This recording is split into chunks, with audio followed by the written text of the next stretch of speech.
సినీ నటుడు పృథ్వీరాజ్ ఆసక్తికర వ్యాఖ్యలు చేశారు. తెలుగుదేశం పార్టీ జనసేన పార్టీల కలయిక ఈసారి రాష్ట్రంలో అద్భుతమైన విజయం సాధిస్తుందని జోసిన్ చెప్పారు. టీడీపీ జనసేన 137 సీట్లు సాధించి అధికారాన్ని చేపడుతున్నారు. పవన్ కళ్యాణ్ విజన్ ఉన్న నాయకుడని కొనియాడాడు.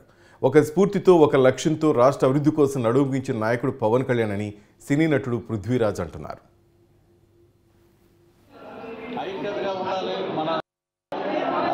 అది కూడా నేనే కూర్చుంటాను, సీటు నాదే, మొత్తం రాష్ట్రం మొత్తం నాదే, నేనే దాచుకోవాలి, ఎవడో బాగుపడకూడదు, పైకి రాకూడదు, దళితులకు అధికారం ఇవ్వకూడదు అని అంటే భూస్థాపితాలన్నీ ప్రజలకు కానీ ఏంటి అడిగారు, ప్రజలకు కానీ మధ్యలో ఐక్యతగా ఉండాలి. మనం ఎంత కల్పించినా కూడా మనం ఎటువంటి ఆవేశాలు కాకుండా మన ఆయుధం 5 ఏళ్ళకి ఒకసారి వచ్చే ఆయుధం ఓటు.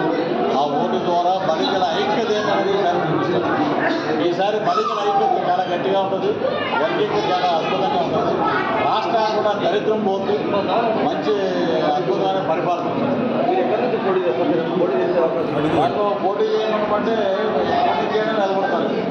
నేను ఏమన్నానంటే అనకాపల్లి బెల్లం ఉన్నాడు కదా మన ఐటీ మినిస్టర్, అక్కడ నిలబడతాను.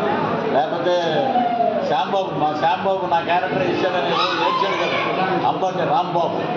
ఆయన ఏంటంటే నాకు నిజంగా డైలాగులు చెప్పడం, పరిగెత్తడం, బయటకు చేయడం అక్కడ అయితే నేను బాగా చేయలేదు.